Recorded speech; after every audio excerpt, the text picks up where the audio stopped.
Hello students, कैसे हैं आप? आई होप सब बहुत बढ़िया होंगे। बच्चों, आज की क्लास के अंदर आरटीपी के आगे के क्वेश्चन हम लोग करने जा रहे हैं। लास्ट क्लास तक हम लोगों ने सिक्स्थ क्वेश्चन किया था। आज हम सेवन्थ क्वेश्चन करने वाले हैं। देखिएगा, सेवन्थ क्वेश्चन आपकी आरटीपी में दिया हुआ है। सेवंथ क्वेश्चन आपकी आरटीपी में दिया हुआ है, messrs green channel purchase a second hand machinery on 1 जनवरी 2017 फॉर 1,60,000, यानी कि 1,60,000 के लिए 1 जनवरी 2017 को मेसर्स ग्रीन चैनल कंपनी ने जो है अमाउंट खर्चा है कितना, 1,60,000 रुपीज। इसके ओवरहॉलिंग एंड इरेक्शन चार्जेस हैं 40,000 रुपीज। तो ये जो है, ये सेकेंड हैंड मशीनरी के ऊपर अगर कोई हमने खर्चा किया है इस प्रकार का, तो ये इसकी कॉस्ट के अंदर ऐड हो जाएगा, यानी कि नेट वर्थ जो हो गई है इसकी कितनी हो गई है सर, 2 लाख रुपीज। ठीक है जी। Another machinery was purchase on 80,000 on 1 July 2017, यानी कि इसी साल 1 जुलाई को 80,000 रुपए की एक और प्लांट एंड मशीनरी परचेज की गई है। और ऑन 1 जुलाई 2019, यानी कि करीब 2 साल बाद the machinery installed on 1st January 2017 was sold for 1 lakh, यानी कि इन्होंने जो पहली प्लांट एंड मशीनरी थी बच्चों, उसको बेच दिया है कितने के लिए, 1 लाख रुपए के लिए। कब बेचा है? 1 जनवरी 2017 को। हमें करना क्या होगा, सॉरी, 1 जनवरी 2017 को जो खरीदी गई थी उसको बेच दिया है कब, 1 जुलाई 2019 को। तो हमें करना क्या होगा, इसकी प्रॉफिट एंड लॉस की एंट्री भी बनानी पड़ेगी और सेल की एंट्री भी बनानी पड़ेगी। ठीक है जी। इसी दिन पे एक और मशीनरी परचेज की गई है 30,000 रुपीज के लिए। ठीक है जी, 30,000 रुपीज के लिए। एक बार फिर पढ़ते हैं पूरी लाइन को। Another machinery amounted to ₹30,000 was purchased and installed on 30th September 2019। Same day पे नहीं खरीदी है बच्चों, सेम डे पे नहीं खरीदी है, 30th सितंबर 2019 को खरीदी है एक और प्लांट एंड मशीनरी 30,000 रुपीज की, 30th सितंबर को। Under the existing practice, the company provide depreciation 10% per annum on original cost। आज तक जो हमारा depreciation लगता था, ओरिजिनल कॉस्ट मेथड से 10% से लगता था। However, the firm however from the year 2020 it decided to adopt WDV method and to charge depreciation at the rate 15% per annum। यानी कि आज तक तो हम लगा रहे थे कितना, 10% ओरिजिनल कॉस्ट मेथड से, अब हम लगाएंगे 15% डेप्रीसिएशन WDV से। You are required to prepare plant and machinery account for 2017 to 2020। अब यहाँ पे इस क्वेश्चन के अंदर देखते ही बच्चों को बड़ी उत्सुकता जाग जाती है कि सर ये एडिशनल डेप्रीसिएशन का क्वेश्चन है। नहीं बेटा, यहाँ कहीं नहीं लिखा हुआ विद इफेक्ट फ्रॉम। ये चेंज इन मेथड का क्वेश्चन जरूर है, लेकिन यहाँ पे विद इफेक्ट फ्रॉम ना होने की वजह से हम एडिशनल डेप्रीसिएशन इसके ऊपर चार्ज नहीं करेंगे। तो सबसे पहले मैंने आपको बताया था कि 2 लाख रुपए की प्लांट एंड मशीनरी परचेज की गई थी। हमारी एंट्री क्या हो जाएगी, हमारी एंट्री हो जाएगी plant and machinery account debit to bank account 1 जनवरी 2017 को। ठीक है, ये देखिए 60 और 40 दोनों मिला करके दिया हुआ है। इरेक्शन चार्जेस अलग से दे दिए, लेकिन डेट दोनों की सेम है। इसके बाद में 1 जुलाई को एक और प्लांट एंड मशीनरी इन्होंने परचेज की थी। सेम एंट्री हो जाएगी हमारी plant and machinery account debit to bank account 80,000 rupees के लिए। यहाँ डेप्रीसिएशन इन दोनों प्लांट एंड मशीनरीज पे लगना है, दोनों प्लांट एंड मशीनरीज पे लगना है। प्लांट एंड मशीनरी 1 पे कितना लगा, प्लांट एंड मशीनरी 1 पे लगा 20,000 रुपीज। ये 20,000 रुपीज कैसे आया सर, 2 लाख रुपीज का 10% फॉर फुल ईयर कितना हो गया, 20,000 रुपीज। और दूसरा हमारे पास में जो प्लांट एंड मशीनरी हमने खरीदी है 80,000 रुपीज की, उसका 10% कितने महीने के लिए सर? सिर्फ 6 महीने के लिए। यहाँ पे हमें कैलेंडर ईयर के हिसाब से काम करना है, क्योंकि क्वेश्चन में दिया हुआ है ना 17 to 2020। ठीक है जी। तो ये कितना आ गया सर? ये आ गया 4000 रुपीज़। तो ये देखिए, ये प्लांट एंड मशीनरी 2 के ऊपर 4000 रुपीज़ डेप्रीसिएशन लिख दिया। अब 2 लाख रुपीज़ में से अगर 20,000 जाते हैं तो 1,80,000 हमारे पास में रिमेनिंग वैल्यू यानी कि बैलेंस सीडी आ जाता है, और 80,000 में से 4,000 जाते हैं तो 76,000 की हमारी सेकेंड प्लांट एंड मशीनरी बच जाती है। आई होप पहले ईयर के अंदर किसी बच्चे को कोई प्रॉब्लम नहीं होगी। ठीक है जी। अब फर्स्ट ईयर के बाद में हमारे पास में सेकेंड ईयर आ जाता है। हमने अकाउंट को क्लोज कर दिया। 1 जनवरी 2018 को हमारा जो बैलेंस था 2,56,000 था, जिसमें प्लांट एंड मशीनरी 1 की वैल्यू 1,80,000 और प्लांट एंड मशीनरी 2 की वैल्यू 76,000 रिकॉर्ड की गई है। बच्चों, इसको इनर कॉलम में रिकॉर्ड जरूर कीजिए, चाहे आपकी आरटीबी में दिया है या नहीं दिया है। क्यों? क्योंकि ये सेल के काम आती है। अब चेक कीजिए क्वेश्चन के अंदर, क्या 2018 में कोई सेल या परचेज किया गया है? नहीं सर, कोई सेल और परचेज पूरे क्वेश्चन के अंदर 2018 में नहीं किया गया। तो सिंपली हम इसके ऊपर डेप्रीसिएशन लगाएंगे, और डेप्रीसिएशन लगेगा बेटा ओरिजिनल कॉस्ट मेथड से 10%। ओरिजिनल कॉस्ट कितनी थी सर? 2 लाख रुपीज का 10% 20,000 और 80,000 रुपीज का 8,000 डेप्रीसिएशन हमने चार्ज कर दिया 31/12/2018 को। और इसके बाद में हमारी वैल्यू कितनी रह गई? 1,80,000 में से 1,80,000 में से 20,000 मैंने माइनस किया डेप्रीसिएशन का, तो 1,60,000 हमारे पास में डेप्रीसिएशन आ गया। और 76,000 में से मैंने 8,000 माइनस किया, तो 68,000 रुपीज मेरे पास में बैलेंस आ गया। टोटल कितना? 2,28,000 रुपीज। 2,28,000 रुपीज। इसी को हमने ओपनिंग बैलेंस बनाया, टू बैलेंस बीडी। ठीक है जी, 2,28,000 रुपीज। अब इस 2,28,000 रुपीज के अंदर कितनी वैल्यू की दो मशीनरीज थी सर? 1,60,000 की एक थी, और दूसरी वैल्यू कितनी थी? 68,000 की थी। ये दोनों प्लांट एंड मशीनरी हमारे पास में रखी हुई हैं। ओके बेटा, अब देखिएगा 1 जुलाई 2019 को हमने प्लांट एंड मशीनरी 1 जो थी उसको बेच दिया। प्लांट एंड मशीनरी 1 के ऊपर कितना डेप्रीसिएशन लगा है? आज तक कितना डेप्रीसिएशन लगा है? देखिए जी, 20,000 फर्स्ट ईयर में, सेकेंड ईयर में 20,000। ठीक है जी। तो आओ एक कैलकुलेशन कर लेते हैं। हमारे पास में ओपनिंग वैल्यू कितनी थी सर? हमारे पास में ओपनिंग वैल्यू थी 2 लाख रुपीज।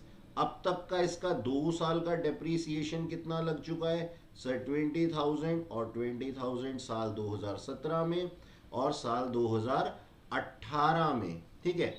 लेकिन 2019 में भी इसके ऊपर डेप्रीसिएशन लगेगा फॉर 6 मंथ्स। अब 6 महीने का डेप्रीसिएशन कितना हो गया बेटा? 10,000 रुपए। तो 2 लाख में से अगर मैं 50,000 माइनस कर देता हूं डेप्रीसिएशन के, डेप्रीसिएशन फॉर 2.5 ईयर्स, 2.5 ईयर्स, अगर मैं इसको डिडक्ट कर देता हूं तो मेरे पास में 1,50,000 की प्लांट एंड मशीनरी आ जाती है। यानी कि 1 जुलाई 2019 को 1,50,000 रुपए की मशीनरी मेरे पास में थी, जिसको कि मैंने बेच दिया। कितने में बेच दिया सर? देखिएगा यहां पे लिखा हुआ है 1 लाख रुपए में बेच दिया। Sold for 1 lakh rupees. तो बेटा इस केस में मुझे क्या आ जाता है सर? मुझे लॉस आ जाएगा। कितने का लॉस आ जाएगा? 50,000 रुपीज का लॉस आ जाएगा। ठीक है सर, लॉस आ जाएगा। अब हम ये कहते हैं ये लॉस को हमें रिकॉर्ड करना है, बाकी सारी चीज़ों को भी रिकॉर्ड करना है। सबसे पहली एंट्री हमारे पास में क्या होगी? सबसे पहली एंट्री हमारी 6 महीने की डेप्रीसिएशन की एंट्री होगी। और डेप्रीसिएशन की एंट्री क्या होगी sir? Depreciation account debit to plant and machinery account. देखिए हमने रिकॉर्ड कर दिया यहाँ पे 50,000 रुपीज का डेप्रीसिएशन हमने यहाँ पे रिकॉर्ड करना है। डायरेक्ट लॉस ऑन सेल दिया हुआ है यहाँ पे, और 50,000 का डेप्रीसिएशन प्लांट एंड मशीनरी 1 के ऊपर नहीं दिया हुआ शायद। ओहो, ये तो एक गलती है जो कि आरटीपी के अंदर पकड़ी गई है। ठीक है बेटा, यहाँ पे हम डेप्रीसिएशन अलग से कोट करेंगे। देखिए यहाँ पे इन्होंने 31/12/2019 को दिया हुआ है। ओ माय गॉड, ऐसा नहीं करना चाहिए इनको बेटा, इसको रेक्टिफाई कीजिए। 1 जुलाई 2019 को हम एंट्री बनाएंगे। यहाँ पे ये अलग से मैं एंट्री लिख देता हूँ, थोड़ा सा बाहर जा करके 10,000 रुपीज़ की ये डेप्रीसिएशन है बेटा। किसके ऊपर? उस मशीनरी के ऊपर जो कि बिक गई है। 1 जुलाई को लगेगा ये डेप्रीसिएशन। ठीक है, अच्छा ये 1 जुलाई को लगेगा, और इसके बाद में जो डेप्रीसिएशन लगेगा वो पूरे साल का डेप्रीसिएशन बाकी मशीनरीज के ऊपर लगेगा। तो आप ये 10,000 यहाँ से काट दीजिएगा, बिल्कुल काट दीजिएगा। ये 10,000 31/12 को नहीं लगेगा, 1 जुलाई तक लगेगा। तो पहली एंट्री हमने दिसंबर के महीने में, सॉरी जुलाई के महीने में 1 जुलाई को हमने डेप्रीसिएशन की एंट्री कर दी। अब हमारे पास में बैंक की एंट्री हमें करनी है। बैंक की एंट्री क्या होगी, यानी कि सेल की एंट्री क्या होगी sir? Bank account debit to plant and machinery account. तो बाय बैंक अकाउंट से मैंने 1 लाख रुपए की ये एंट्री कर दी। ठीक है सर। अब मुझे जो लॉस हुआ था, जो मैंने ये वर्किंग नोट बनाया 50,000 का, जो मुझे लॉस हुआ था, इस लॉस को भी मुझे रिकॉर्ड करना पड़ेगा। मेरी एंट्री क्या होगी? Plant and machinery, sorry profit and loss account debit, profit and loss account debit to plant and machinery account. तो ये देखिए, ये एंट्री भी हमने यहाँ पे रिकॉर्ड कर दी। तो ये 3 एंट्री रिकॉर्ड करने के बाद में बेटा हमारा जो है वो प्लांट एंड मशीनरी जो हमने बेची थी उसका काम पूरा हो जाता है। अब बात आती है कि रिमेनिंग प्लांट एंड मशीनरीज के ऊपर डेप्रीसिएशन इस साल लगना है।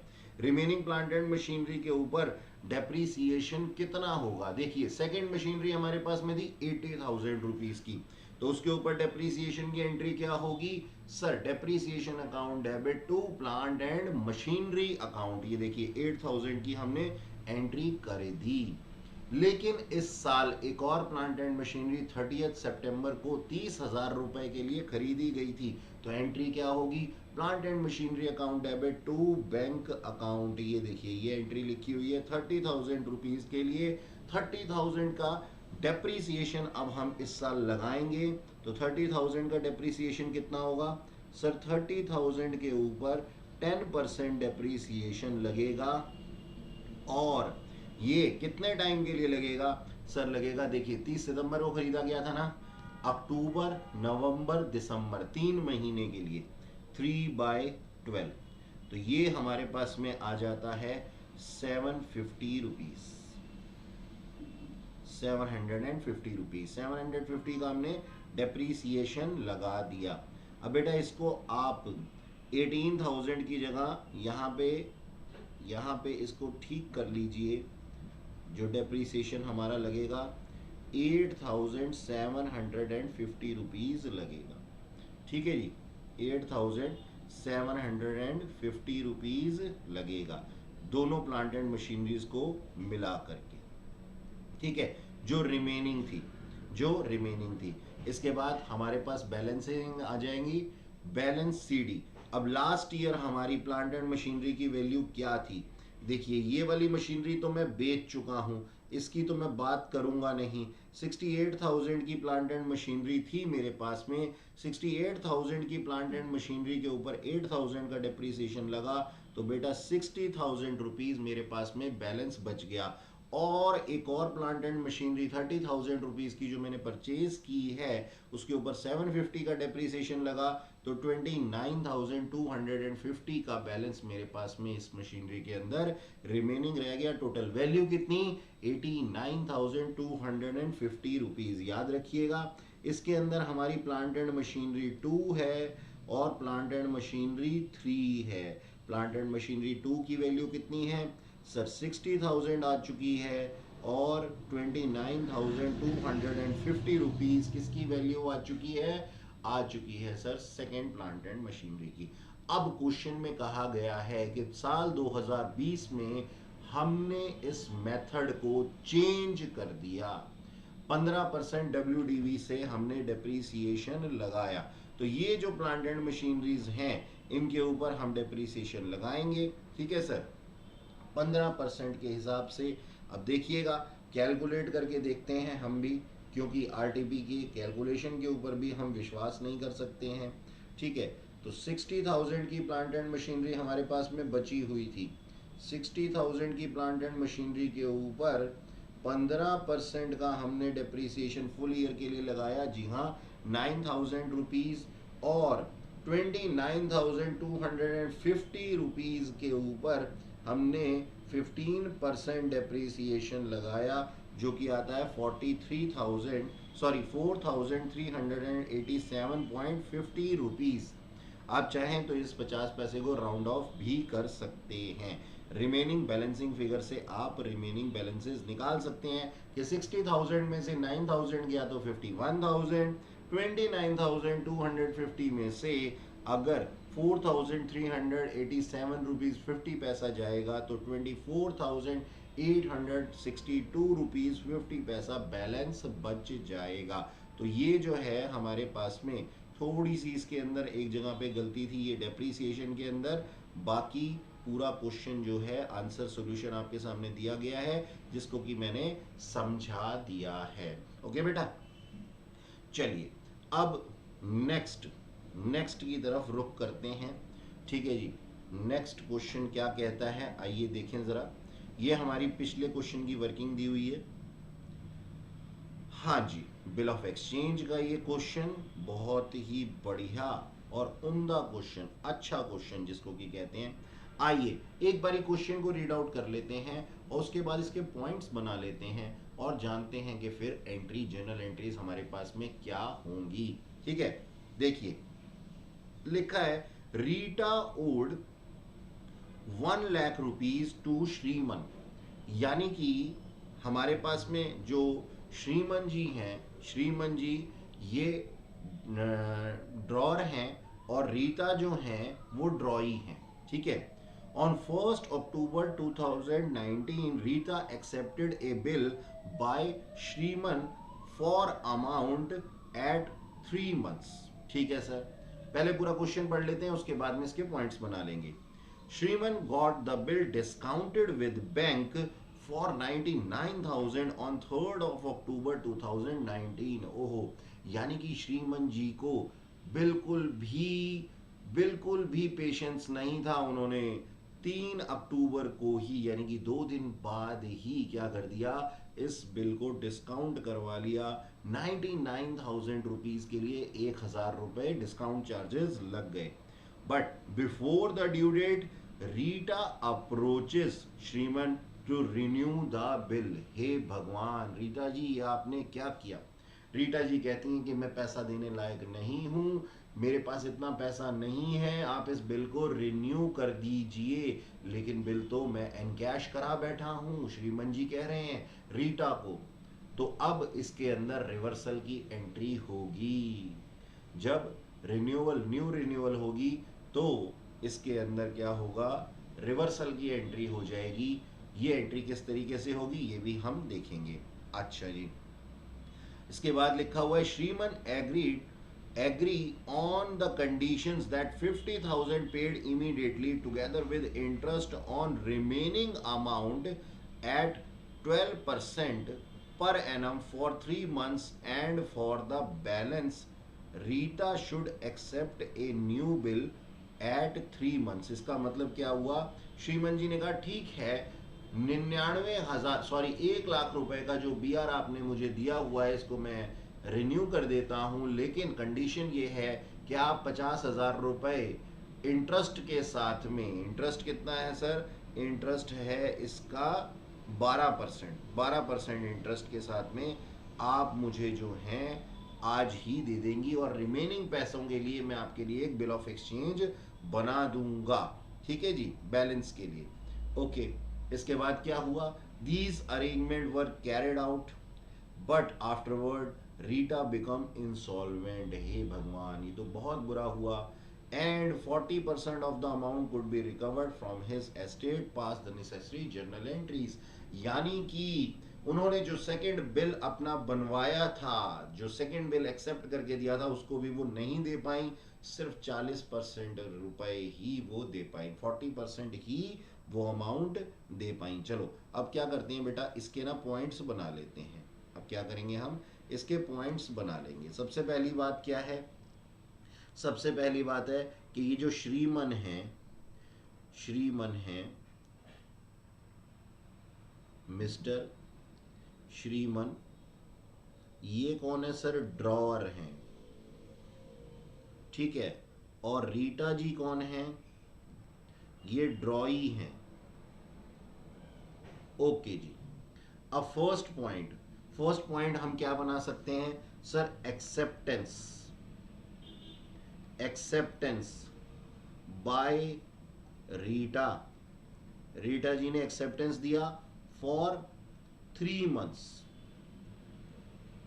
कब दिया था, 1 अक्टूबर को दिया था, 3 महीने के लिए। यानी कि इनकी जो ड्यू डेट आ जाएगी वो आ जाएगी सर 4 जनवरी 2020, 4 जनवरी 2020 ठीक है ना, 1 अक्टूबर को दिया था ना, तो 3 महीने, 1 जनवरी आ गया, 1 अक्टूबर को दिया था एक्सेप्टेंस, तो 1 जनवरी आ गया 3 महीने बाद, और 3 ग्रेस डेज ऐड कर दिए, तो 4 जनवरी हमारे पास में आ गया। नंबर 2, इसको श्रीमन ने इसको डिस्काउंट करवा लिया, डिस्काउंटेड, ठीक है जी। और डिस्काउंट चार्जेस इसमें कितने लगे सर, 1,000 रुपए डिस्काउंट चार्जेस लगे, यानी कि उनके पास कैश 99,000 रुपीज आया। इसके बाद में रिन्यूअल होगा, रिन्यूअल ऑफ बिल होगा, ठीक है जी। और इसके लिए क्या होगी, रिवर्सल एंट्री बनेगी, रिवर्स एंट्री बनेगी दोनों की बुक्स ऑफ अकाउंट में, ठीक है जी। कम से कम श्रीमन जी की बुक्स ऑफ अकाउंट में, यहां पे श्रीमन जी की बुक्स ऑफ अकाउंट ही हमें बनानी है। इसके बाद में हम इंटरेस्ट ड्यू करेंगे,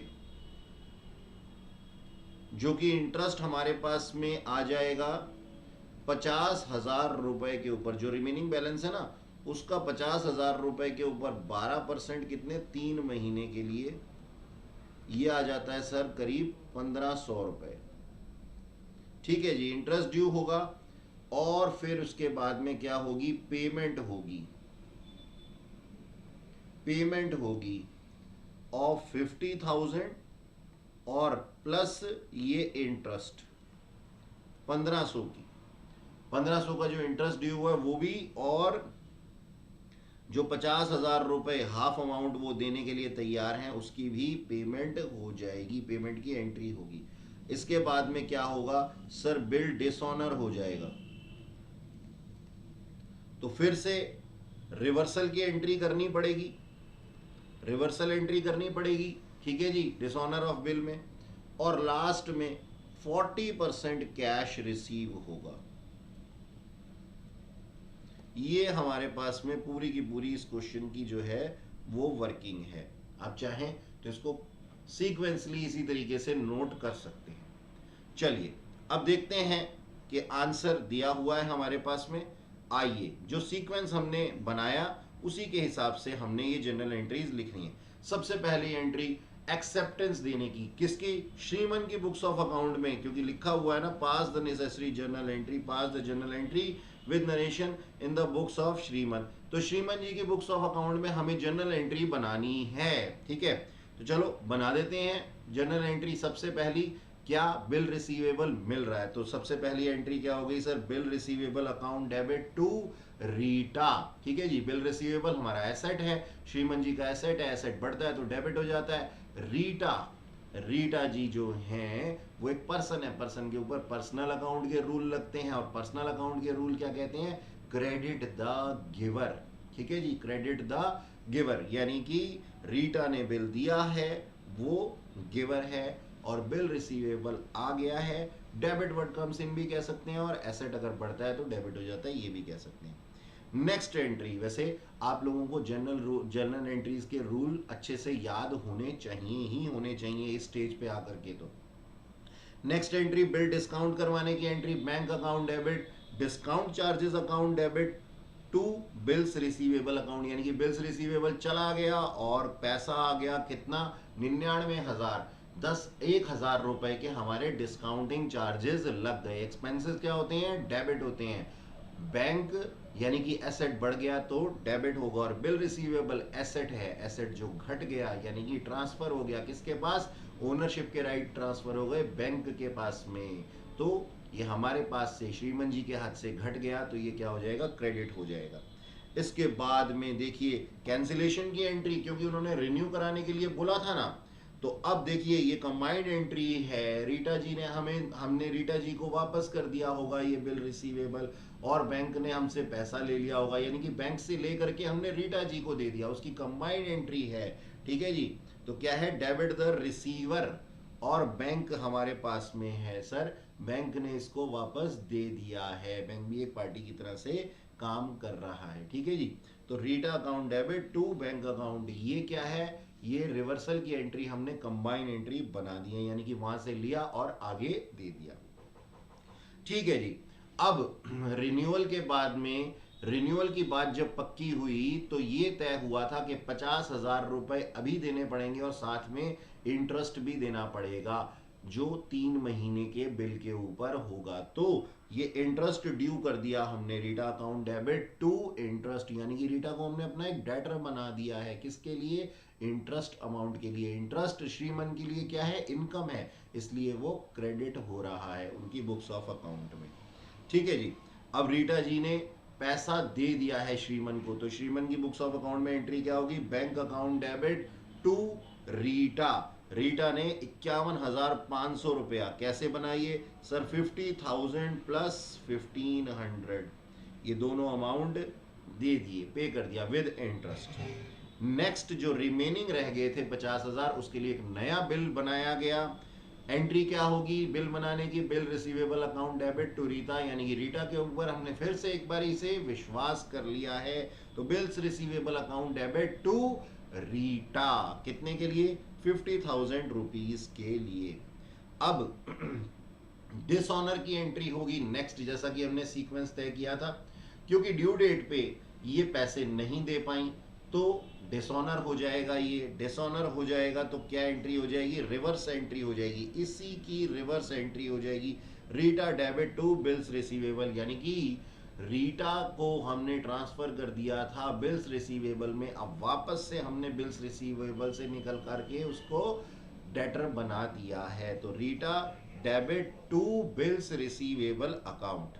अच्छा जी, अब ड्यू डेट पे जो है, ड्यू डेट पे वो पैसे नहीं दे पाई हैं, ड्यू डेट पे वो पूरे पैसे नहीं दे पाई हैं, सिर्फ 40% ही दे पाई हैं, तो इसकी एंट्री क्या होगी, bank account debit bad debts account debit to Rita, यानी कि हमें 30,000 रुपए के बैड डेट्स हो गए, यानी कि 60 पैसा के हमारे को क्या हो गए, बैड डेट्स हो गए इन अ रूपी। ठीक है, और सिर्फ 40 पैसा ही हमारे पास में आया है, टोटल 100 पैसा उन्होंने देना था। ठीक है, तो जितना देना था उसमें सिर्फ वो 40% ही दे पाई हैं, ये बैड डेट्स हो गए हैं 60%। अच्छा, अगर रीटा की बुक्स ऑफ अकाउंट में एंट्री हो रही होती तो यहाँ पे जो बैड डेट्स हमारे डेबिट में लिखा हुआ है, श्रीमन की बुक्स ऑफ अकाउंट में डेबिट में बैड डेट्स लिखा हुआ है, यही बैड डेट्स को वो अपने वहां क्या रिकॉर्ड करती सर, डेफिशिएंसी के नाम से रिकॉर्ड करती क्रेडिट साइड पे। ठीक है बच्चों, तो ये जो था ये हमारा पूरा का पूरा क्वेश्चन था, किसका, बिल्स ऑफ एक्सचेंज का, एक बहुत ही बढ़िया क्वेश्चन था, जिसको कि बच्चों ने अच्छे से करना है, आप लोगों ने बहुत अच्छे से करना है। तो आइए बच्चों, अब अगला क्वेश्चन करते हैं। अगला क्वेश्चन जो है हमारा वो है कंसाइनमेंट अकाउंटिंग से। कंसाइनमेंट का ये 9th क्वेश्चन हमारे को दिया हुआ है और देखते हैं बच्चों इसके अंदर क्या कहा गया है। देखिएगा, पढ़िएगा मेरे साथ। A of Assam sent on 18 February 2020 a consignment of 1000 DVD players to B of Bengal costing 100 each, यानी कि 1000 डीवीडी प्लेयर दिए गए, एक की कॉस्ट कितनी थी? 100 रुपए ईच। ठीक है जी। तो यहां पे हमारी जनरल एंट्री क्या हो जाएगी? यहां पे हमारी जनरल एंट्री हो जाएगी consignment account debit to goods send on consignment account. ठीक है, और इसका अमाउंट कितना आ जाएगा? इसका अमाउंट आ जाएगा 1000 इंटू 100 रुपीज। ये देखिए, ये हमने पहली एंट्री यहां पे की हुई है। आंसर साथ के साथ ही दिए हुए हैं, बहुत ही आसान है, इसके अंदर हमें आंसर देखने की भी जरूरत नहीं है। एक्सपेंसेस किए गए कंसाइनर के द्वारा कितने? 1500 रुपए। अब आप लोगों को मालूम है कि कंसाइनर जब एक्सपेंस करता है तो उसको बैंक से लेते हैं, और कंसाइनी जब एक्सपेंस करता है तो उसके नाम से इसको रिकॉर्ड किया जाता है। तो हमारी एंट्री क्या हो जाएगी कंसाइनर के एक्सपेंसेस के लिए? हमारी एंट्री हो जाएगी बच्चों consignment account debit to bank account. कितने रुपए? 1500 रुपए के खर्चे। ये लीजिए, यहां पे ये एक्सपेंसेस की एंट्री की हुई है। नेक्स्ट हमारे पास में है बी स्पेंड। बी कौन है? कंसाइनर है। कहां से हैं ये? बंगाल से हैं। तो बी ने स्पेंड किए कितने? 3000 for clearing charges and selling expenses 20 पर डीवीडी प्लेयर। यानी कि उसने दो तरीके के खर्चे किए हैं। एक तो उसने 3000 रुपए क्लियरेंस के लिए दिए हैं, तो इसकी जनरल एंट्री क्या हो जाएगी?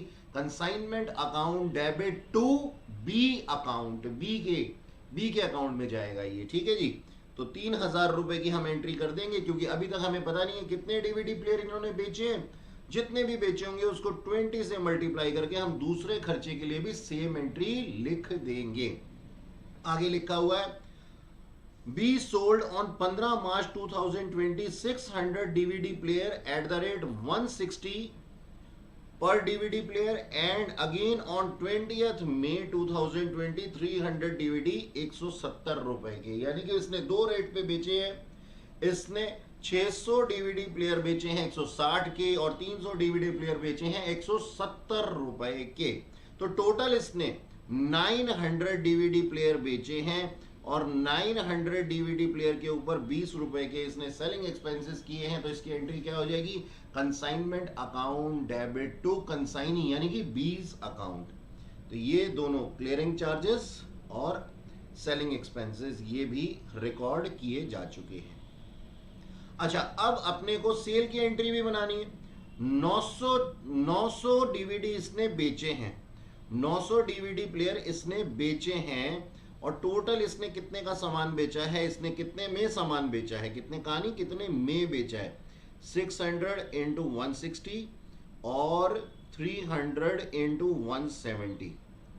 तो ये जितना भी आ जाता है इसके लिए अकाउंट में एंट्री क्या हो जाएगी? इसकी एंट्री हो जाएगी सर बीज अकाउंट डेबिट, बी डेबिट या बीज अकाउंट डेबिट, या फिर कंसाइनी अकाउंट डेबिट टू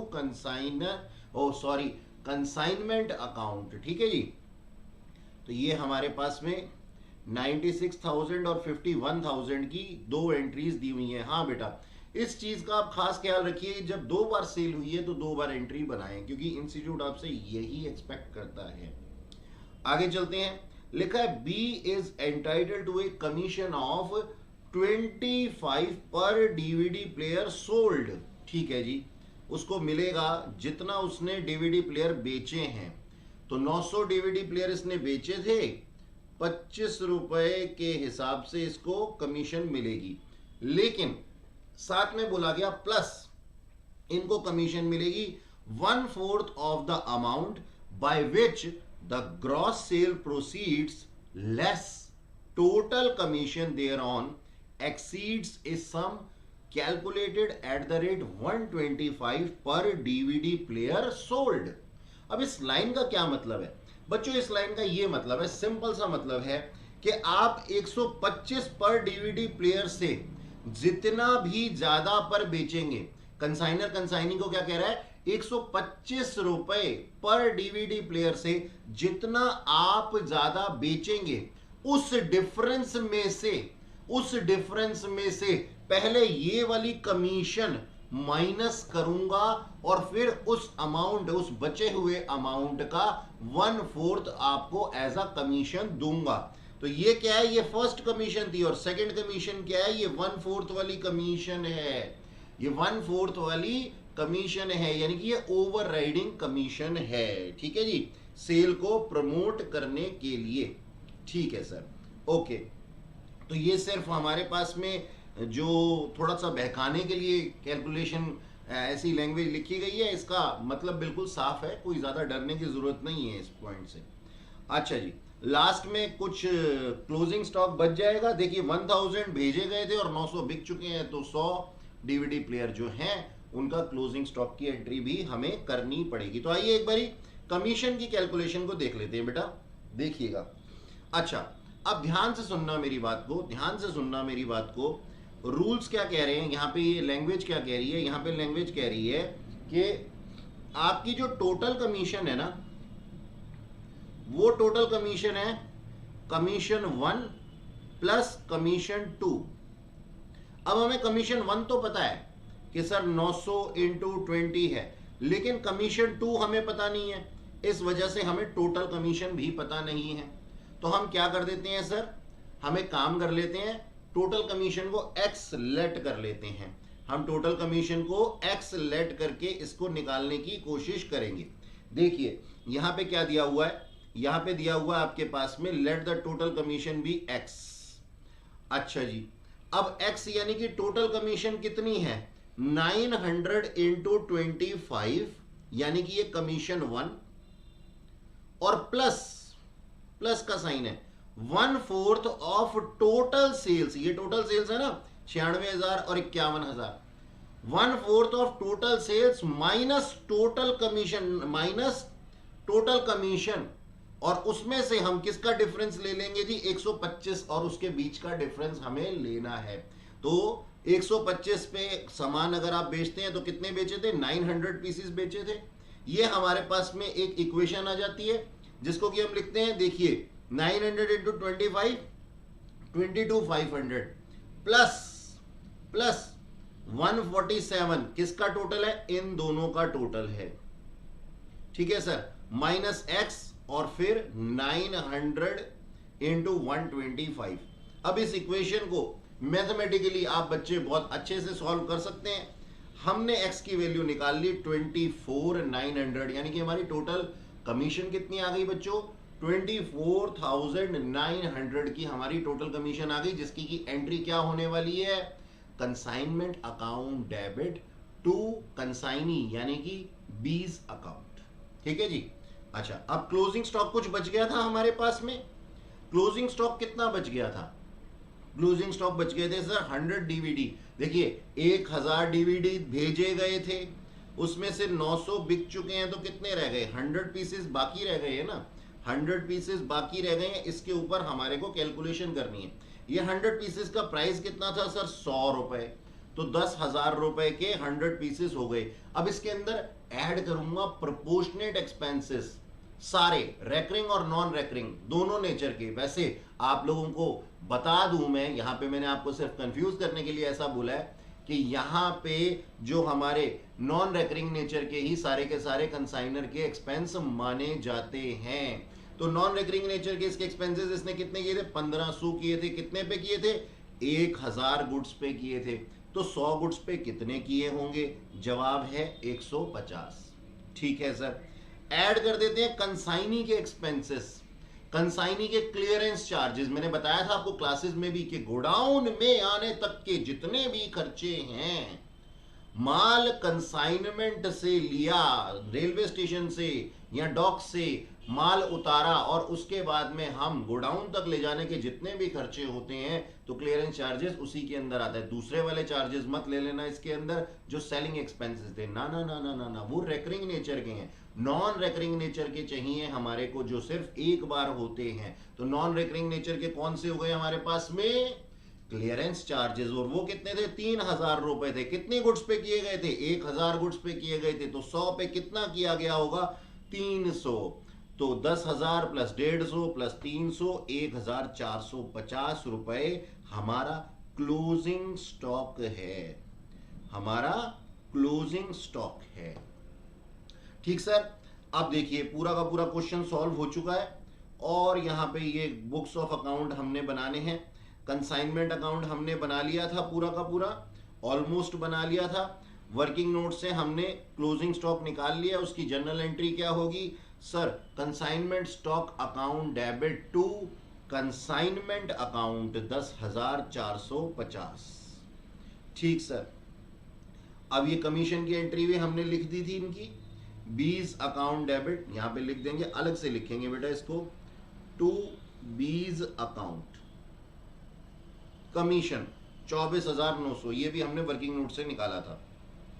हमारे को प्रॉफिट हो गया। इस प्रॉफिट को हम अपने कंसाइनमेंट अकाउंट में जो है डेबिट साइड पे दिखाएंगे। डेबिट साइड पे ही आते हैं सर प्रॉफिट भी, प्रॉफिट्स हमेशा डेबिट साइड पे ही आते हैं।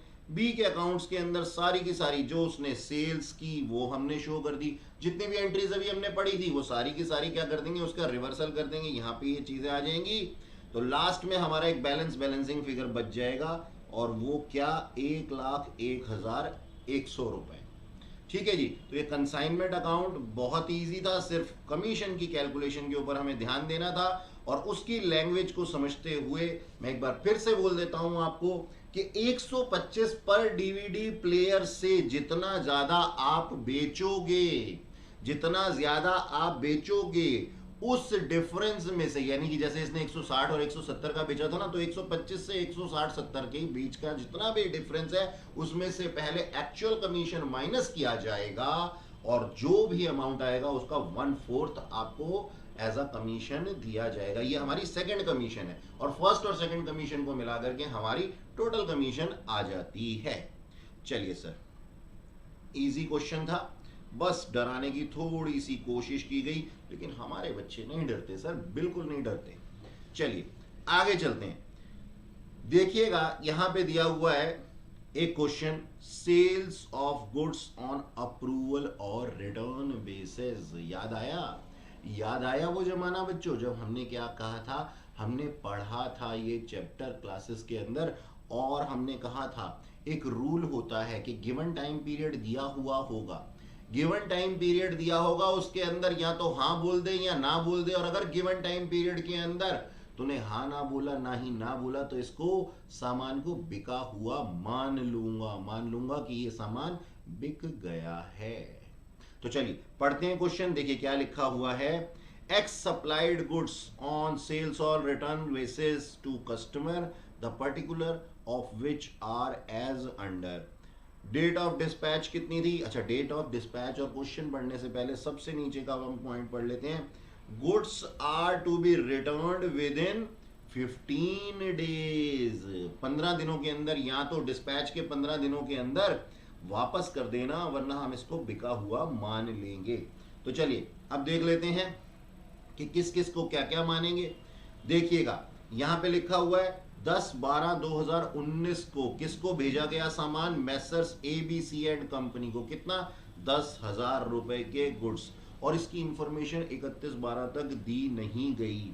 31/12 तक जाने की जरूरत ही नहीं है हमें।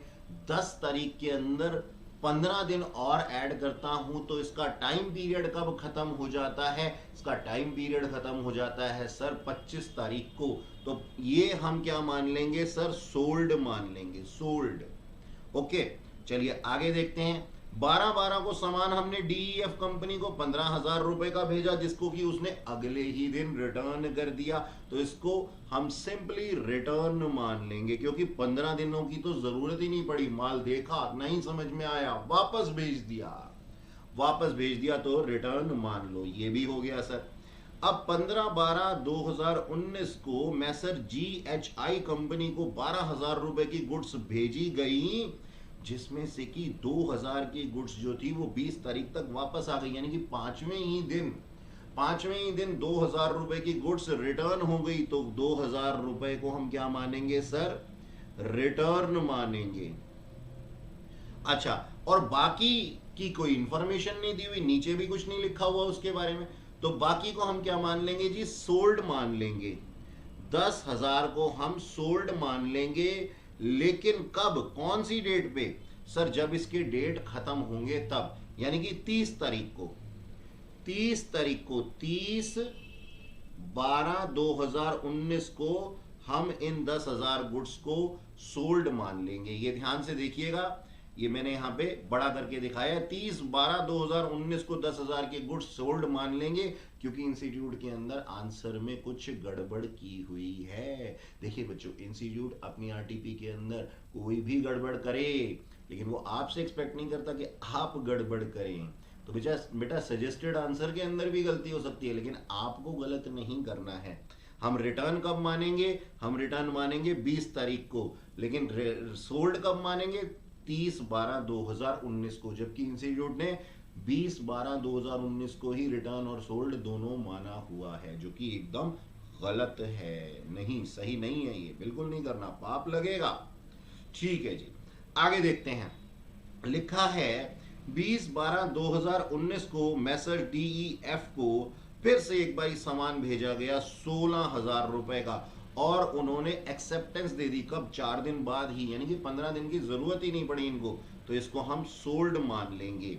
और फिर 25/12/2019 को ABC कंपनी को एक बार फिर से 11,000 रुपए का सामान बेच दिया गया, जिसमें कि उन्होंने 3 दिन बाद 28/12 को ही अपनी सहमति दे दी। इसको भी हम सोल्ड मान लेंगे।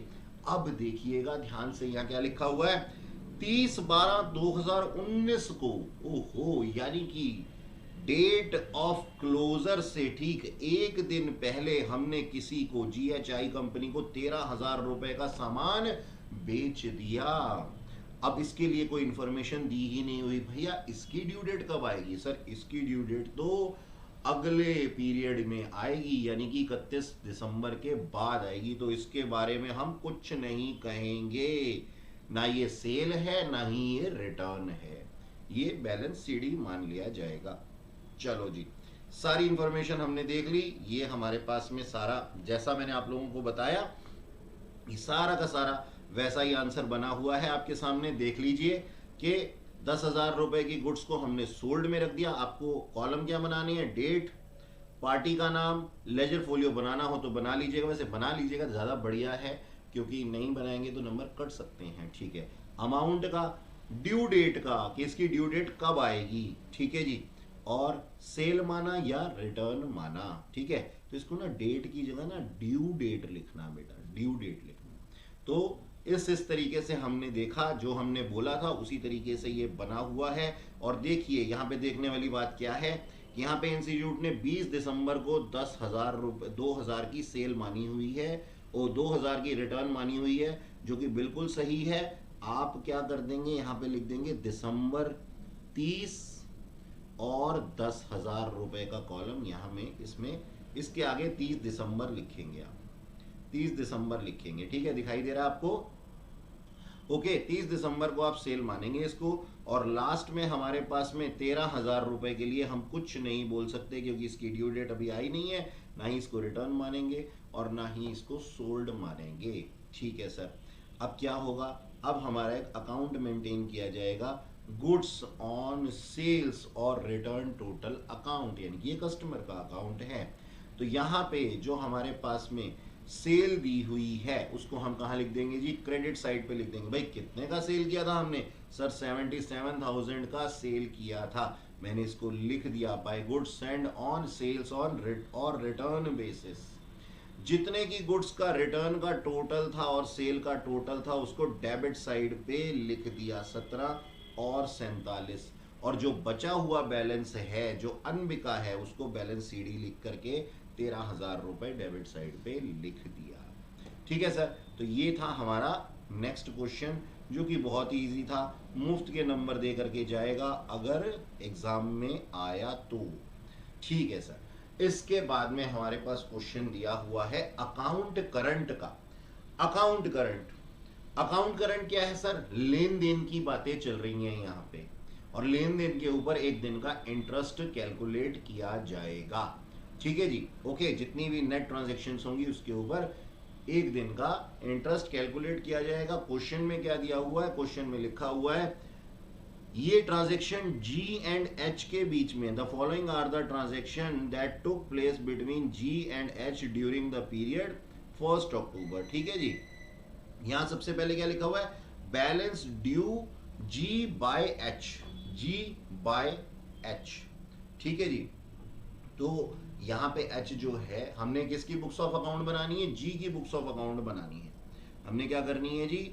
G की बुक्स ऑफ अकाउंट बनानी है। देखिए नीचे लिखा भी हुआ है draw up on an account, draw up an account, account current up to the date 31 March 2020 to be referred by G2H। G2H यानी कि G2H का मतलब H हमारा डेटर है।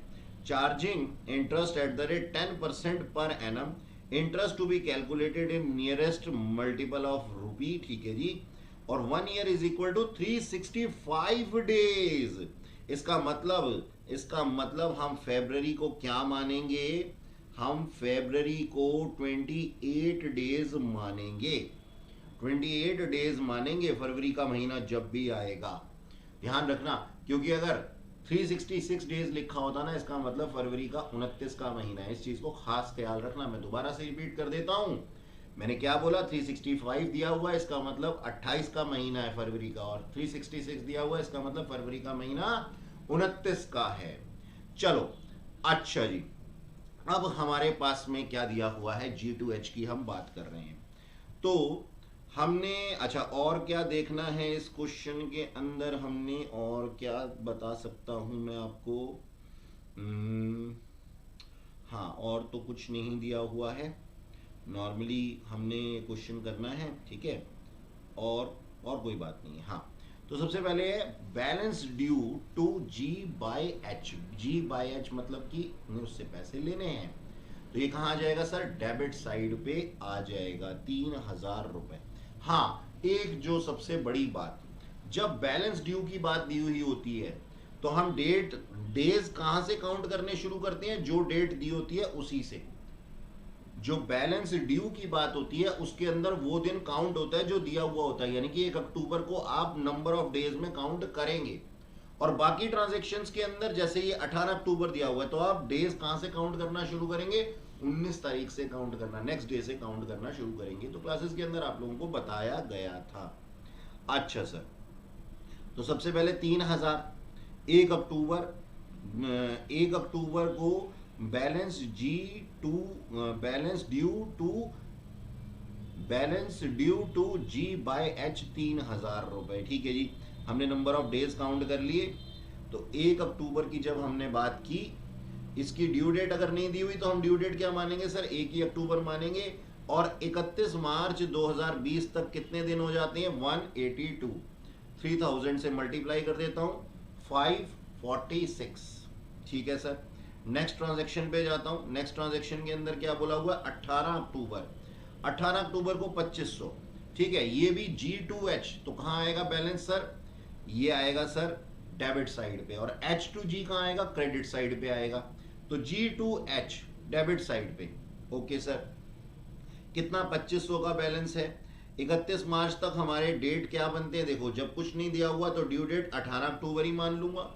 इनवॉइस वैल्यू अगर नहीं दी हुई अलग से तो ठीक है, तो मैंने क्या लिख दिया? टू सेल्स कितने दिन की? 164 डेज की, और मल्टीप्लाई कर दिया 2500 से, 4,10,000 रुपए हमारा अमाउंट आ गया।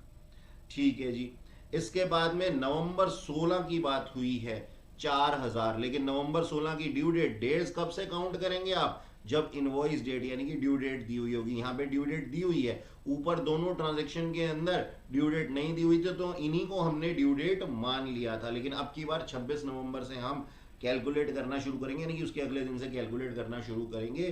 तो हमने कैलकुलेट किए, यहाँ पे हमारी ड्यू डेट। अच्छा देखिएगा, ये जो लिखा है, ये लिखा है H2G। H2G अभी मैंने बोला था ये कहाँ आएगा, क्रेडिट साइड पे आएगा। H2G है ये, तो क्रेडिट साइड पे आएगा। क्रेडिट साइड पे हमने लिखा बाय परचेजेस, और 125 दिन हमने काउंट किए 31 मार्च 2020 तक। 4000 से मल्टीप्लाई किया, 5 लाख रुपया आ गया। उसके बाद दिया हुआ है H2G, और इनवॉइस डेट दी हुई है 17 दिसंबर, यानी कि ड्यू डेट है 17 दिसंबर। अमाउंट दिया हुआ है 3500। ठीक है सर, ये भी इधर ही आएगा। बाय परचेजेस 104 दिन बनते हैं 31 मार्च 2020 तक। 3500 को मल्टीप्लाई कर दिया मैंने 104 से, तो कितना आ गया, 3,64,000 रुपये, 3,64,000 रुपीज हमारे पास में अमाउंट आ गया। नेक्स्ट देखिएगा क्या लिखा हुआ है, जनवरी 3 की बात हो रही है। प्रोमिसरी नोट बनाया गया G2H में, यानी कि डेबिट साइड पे आएगा। एट 3 मंथ्स, कब बनाया गया था, 3 जनवरी को बनाया गया था। तो 3 जनवरी से बिल ऑफ एक्सचेंज आप लोगों ने पढ़ा हुआ है बखूबी, ठीक है। तो 3 जनवरी से 3 महीने कब बन जाएंगे सर, 3 अप्रैल बन जाएंगे, और प्लस 3 ग्रेस डेज भी आ जाएंगे, 3 ग्रेस डेज भी आ जाएंगे, तो ये बन जाएगा 6/4। अब डेट देखो 31 मार्च के बाद आ गई है, बाद 31 मार्च के आगे चली गई है 6, यानी कि 6 दिन और आगे, तो नेगेटिव में आ जाएगा ये बैलेंस डेबिट साइड पे। नेगेटिव 6 को मैंने 5000 से मल्टीप्लाई किया, क्योंकि 5000 रुपए की ही ट्रांजेक्शन थी ये, ठीक है सर। 5000 से मल्टीप्लाई किया तो 30,000 ब्रैकेट में लिख दिया मैंने, ब्रैकेट में 30,000, क्योंकि डेज एक्सीड हो गए थे ना, यहाँ पे 6 तारीख की बात हो रही थी, ठीक है सर। इसके बाद में क्वेश्चन के अंदर दिया हुआ है cash paid by G2H। G2H यानी कि डेबिट साइड पे आएगा कब, 4 फरवरी को, और ड्यू डेट 4 फरवरी को ही मान लेंगे। 1000 रुपए का अमाउंट है, तो 4 फरवरी से हमारे पास में जो है 55 दिन होते हैं 31 मार्च तक। 1000 से मल्टीप्लाई करता हूं तो 55,000 रुपए आ जाते हैं। इसके बाद में दिया हुआ है मेरे पास में 21 मार्च G2H 4300, G2H 4300 यानी कि डेबिट साइड पे आ जाएगा। डेज काउंट कर लेंगे सर, 10 दिन बनते हैं। देखो जी, यहाँ पे डे क्या दिया हुआ है, 21 मार्च। 21 के बाद से हम लोगों ने काउंट किया सर 31 तक जो हम जाते हैं, तो हमारे पास में 10 दिन बनते हैं, ठीक है। और 10 दिन का हमारे पास 4300 से अगर हम मल्टीप्लाई करते हैं तो कितना आ जाएगा, 43,000, ठीक सर। और इसके बाद सबसे लास्ट में दिया हुआ है गुड्स सोल्ड बाय H2G, यानी कि उसने हमें, और डेट दी हुई है, इनवॉइस डेट दी हुई है 8 अप्रैल, यानी कि 8 दिन बाद की कहानी सुना रहे हैं ये, 8 दिन बाद की कहानी सुना रहे हैं। तो ये कहाँ आएगा सर, क्रेडिट साइड पे आएगा। और नेगेटिव 8 को मैं 2700 से मल्टीप्लाई करता हूं तो नेगेटिव 21,600 लिखा जाएगा, यानी कि ब्रैकेट में 21,600 लिखा जाएगा। अब स्टेप फर्स्ट क्या फॉलो करना है, हमें बैलेंस निकालना है, किसका, प्रोडक्ट का। ये जो प्रोडक्ट और प्रोडक्ट दिए हुए ना, इसकी बैलेंसिंग फिगर निकालो। कहाँ आ गई, इधर आ गई जी। ये अमाउंट आ गया 1,81,600, ठीक है सर। अब दूसरा स्टेप क्या फॉलो करना है, मैंने आप लोगों को बताया था कि अगर प्रोडक्ट दिया होता है क्रेडिट साइड पे तो उसका इंटरेस्ट कहाँ आता है, डेबिट साइड पे। तो हमने प्रोडक्ट का इंटरेस्ट निकाल लिया। 1,81,600 मल्टीप्लाइड बाय 10/100 यानी कि 10%, और 1 डिवाइडेड बाय 365, तो 50 रुपए हमारा इंटरेस्ट आ गया। डेबिट साइड पे हमने इसे लिख दिया, क्योंकि क्रेडिट साइड पे हमारा प्रोडक्ट था, ठीक है सर। और ये किस कॉलम में आएगा, ये आएगा हमारे अमाउंट के कॉलम में, यानी कि जितना भी अमाउंट था उस अमाउंट के अंदर अब इंटरेस्ट भी इंक्लूड हो गया है। तो अब थर्ड स्टेप हमारे पास में, हम बैलेंसिंग फिगर कर देंगे किसकी, अमाउंट की, 56,650, यानी कि 5,650 रुपीज। ये भी क्वेश्चन जो था इसके अंदर सिर्फ नंबर ऑफ डेज की कैलकुलेशन होती है बेटा। इसके बाद में अगर आप नंबर ऑफ डेज की कैलकुलेशन अच्छे से कर लेते हैं तो फिर कोई आपका कुछ नहीं बिगाड़ सकता। थोड़ा सा टाइम कंज्यूमिंग जरूर होता है, लेकिन स्कोरिंग होता है, ठीक है बेटा। तो ये था हमारे पास में हमारा अकाउंट करंट का 11th क्वेश्चन।